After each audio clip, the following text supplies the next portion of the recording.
Hey, what's going on? My name is Bim, and these are my first impressions of Far Cry 6.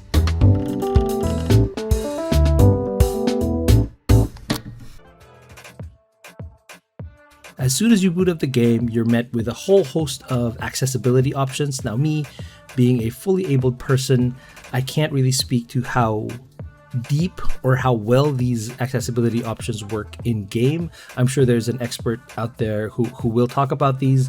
The only thing I did was turn off camera shakes and turned off motion blur. The game does a good job of presenting them to you right away. In terms of benchmarking, there's a benchmark test that you can fire off right in the menu, and with an RTX 3080 and a 9700K processor, I got around a comfortable 90 frames per second at ultra settings at 1440p with DXR reflections turned off. DXR reflections and shadows turned off. With them on, my average dipped to around 80, 75, which is still good, and that's how I ran most of the game. As soon as you start out the game, you are thrust into a stealth mission, so it does start out pretty slow, but it quickly picks up, and once you land into the starting island, you will see that the Ubisoft DNA in this game is alive and well. The mission structures remind me a lot of Assassin's Creed Odyssey and Valhalla and Ghost Recon, where you have an overarching objective, like there is something your character wants to achieve, but to do so you have to clear sections of the map and liberate sections of the map to progress the main story. You'll also notice that a lot of the abilities are fairly similar, especially to Ghost Recon. You're able to scout out locations and mark enemies before going in and taking them out. Also, there is a secret ending. It is a Far Cry tradition to have an early secret ending, but I'll leave it to you to discover, and it's super fun when you do. There are a ton of extra activities, and the reason why I didn't really just critical path the whole thing, that's why also I can't tell you how long a critical path run would take, is because a lot of these side objectives just kind of pull you in because they're really fun. There is fishing in the game, and any game with fishing is super zen to me. And then you could also go hunting, and then there are these time trial races, and then you could go treasure hunting, and there's even cockfighting. And the cockfighting is literally a simplified fighting game within Far Cry 6, and the UI is clearly inspired by Tekken, which I love. And then when you're going after these collectibles and side objectives, there's quite a bit of variety in terms of gameplay. So it isn't always just straight up shooting. The grappling hook, which is a tool that you could use for these missions, the game uses it to great effect. You can use this hook in ways that don't immediately seem obvious. So just scaling up a tower or going through a cave, there is some platforming involved, which is pretty fun in a first-person game like this one. So it isn't just a straight-up shooter. A lot of these side missions have very interesting stories within them, and they're self-contained stories. These missions give you like small self-contained stories peppered throughout Yara, which makes the entire map feel like a living, breathing country. It would be a lot more immersive if the AI was a little bit smarter. Like every NPC in Yara is a little dim, you know? And one thing that was said that caused quite a bit of controversy in the run-up to this game was that it would get political. And it does get political. Like they said, there's torture, there's killing, there's liberty, sacrifice. It does go heavy into politics, but not the type of politics that are divisive. It's the kind of politics that dictate the value of liberty and what price must be paid to achieve it. The face of oppression in the game is clear and exaggerated. It clearly points you in the direction of who you should be hating. So it leaves very little room for subtlety. At least the game makes it very clear. This is the guy you should be hating. He's wrong. And your protagonist is right. With the world being as open as it is, you can pretty much do anything and kill as indiscriminately as you want. Well, the soldiers at least, not the civilians. Every time you kill a civilian, there's a bit of a warning. As long as you watch your heat meter, which is a meter that dictates how much military force is gonna come after you. But even then, it's pretty easy to get out of dodge. There don't seem to be a lot of lasting negative effects to getting your heat meter to max and just running away. There isn't really a penalty for starting a shootout in the middle of a neighborhood. And traversal in a map like this, because it's very wide and there's a lot of winding roads, traversal is very important. And I think they nailed the traversal. You can drive pretty much anything: cars, tractors, ATVs, bikes with sidecars, trucks, boats, choppers, planes. You can even ride a horse.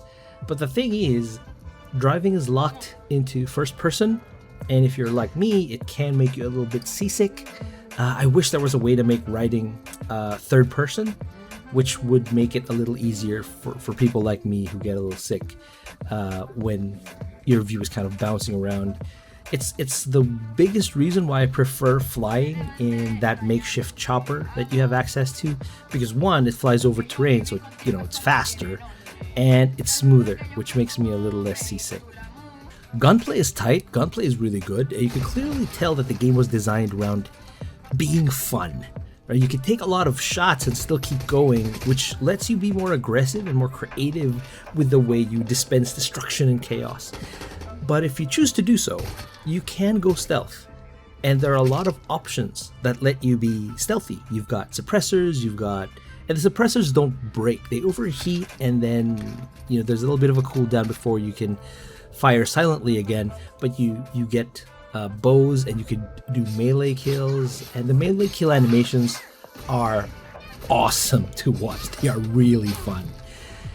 Gun diversity is also pretty good. I found myself rocking a bow with explosive arrows, and I was using that as my anti-vehicle weapon, but you can switch to a grenade launcher or RPG if you unlock them once you have them, and if you need to. And the level of customization you can do with regular weapons makes for a pretty wide selection of arms.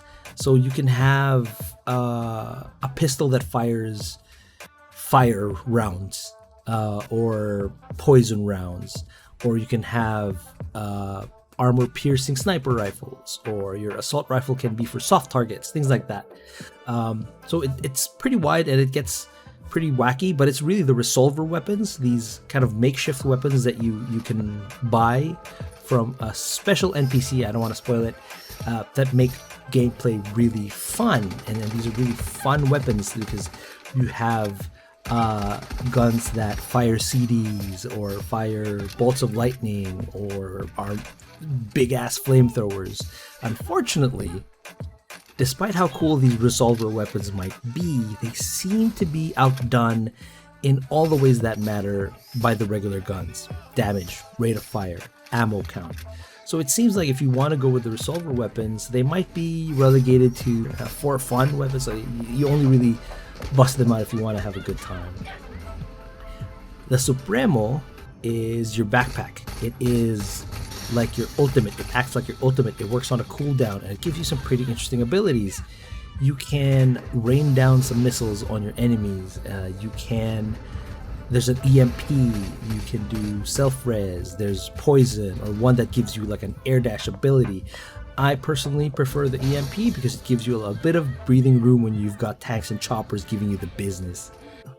The armor that you find throughout the game doesn't change your stats, but they do give you perks. And if you don't like the look of something but you want to keep the perk, like taking less damage from soft target bullets, or not triggering like trip mines, things like that. If you want to keep the perk but you don't want the look, thankfully there's a transmog system very similar to AC, Odyssey, and Valhalla, where as soon as you've acquired the item before, you can use that item's look for any other piece in that category. Also, if you don't like the look of the helmet, which I totally don't, you can just toggle that off. You still get to keep the perk, but you don't see the helmet. And on top of all of those, the guns and the armor and stuff, you also get amigos. Amigos are your animal companions, and they help you out by distracting enemies, or drawing aggro, or healing you, or just straight up dealing damage to enemies themselves. And also, Chorizo is 100% the best. Guapo is cool, but Chorizo is the best. He is super, super cute. And the game isn't difficult at all, even in the action mode, which is probably the more difficult mode.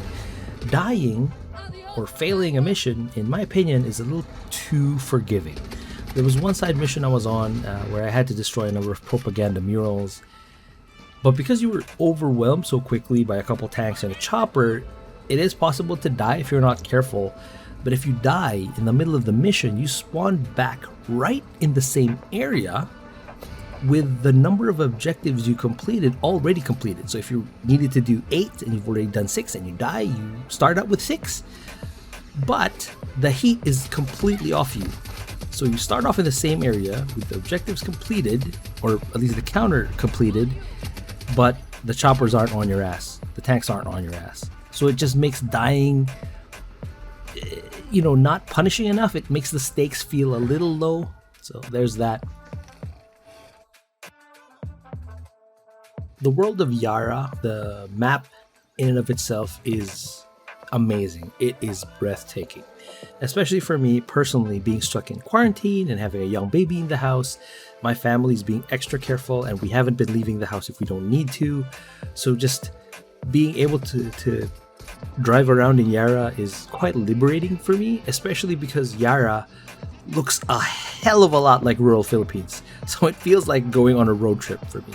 The forests and the jungles are lush, the beaches are magnificent, and the overall look is very good, especially during the wee hours in the morning where the sunlight is just peeking over the horizon. It looks amazing. I love the way the world looks. In terms of performances, Giancarlo Esposito's performance as Anton Castillo is, as expected, very good.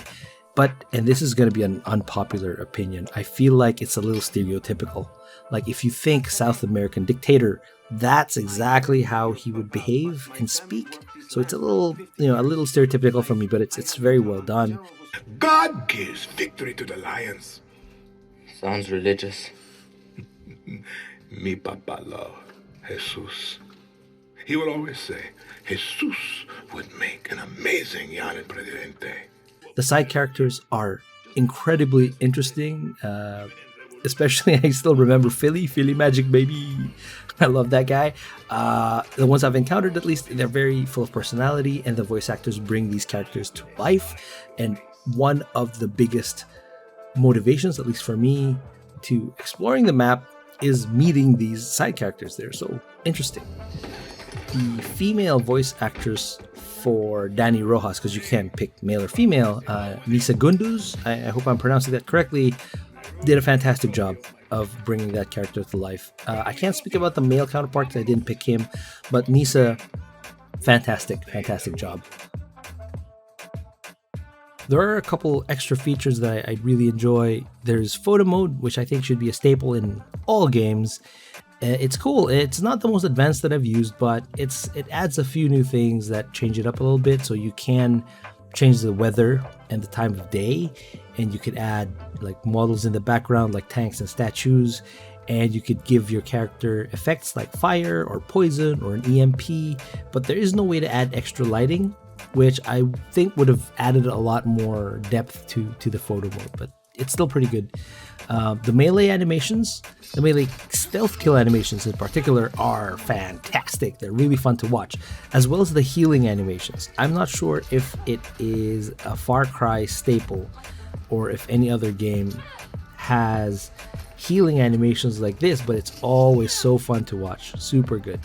And then there are collectibles like charms and music found in USB sticks, and lore and roosters, where you can set up your roster of fighting roosters in the cockfighting arena.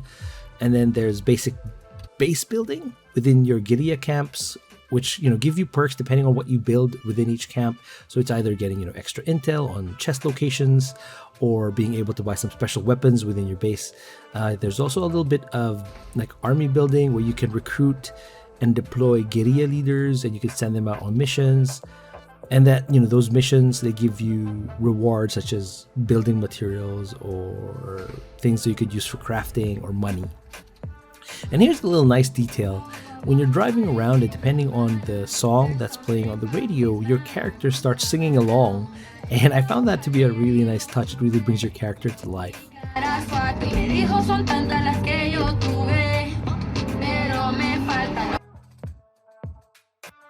do have a few nitpicks with the game. So enemy AI is a lot of the time hilariously stupid. Like enemy movement is predictable and illogical. In an enemy base, when they notice they're getting picked off by a sniper, their first instinct, for some reason, is to run out in the open and try and find the sniper, which makes them super easy targets. And they're all terrible drivers. Like the enemy soldiers, they're actually, you know what? Everyone in Yara, every NPC in Yara is a terrible driver. They're constantly running over livestock or fences or civilians or each other, and that's why seeing road accidents in Yara seems to be quite a common thing. I also did get stuck in some geometry, doing some stupid thing like running an ATV off a cliff or something like that. But I mean, it is a massive game. It's hard to test for every nook and cranny. But yeah, I did get stuck in some geometry that I had to reset into my last autosave. So that does happen. In terms of stability, the game did crash on me a couple times. But I guess this is a review build, so I don't know if it could still be improved upon the release of the game. So I haven't completed the game like I said, but I can easily say that it has me hooked. It is a really fun game, and unfortunately I didn't get to play any multiplayer because I did play in early access, but I think it would be an incredibly fun experience in a game that gives you this much freedom. So I think if you were a fan of past Far Cry games or just like story-driven first-person shooters in general, I'd say this one is pretty good. Like, give this one a shot. If I were pressed for a score, even though I feel like I'm not qualified to give a score, just given the amount of it that I've played, I would say this is an easy 8.5 maybe if the AI gets some improvements in the future. But yeah, these have been my first impressions of Far Cry 6, and if you've been to this channel before, you know that I mainly do hardware reviews, like controllers, fight sticks, that kind of thing. But I kind of really want to get into software reviews too, because I've been getting a lot of codes that we've been putting on the blog. I do run a blog, geekout.ph. It mostly goes there, but I feel like maybe I could bring some of that content into this YouTube channel. So, let me know if I should do more of these, what I could do differently, things like that. But you know the drill. As of now, I am gone. Like, comment, and subscribe, and I will catch you guys in the next one.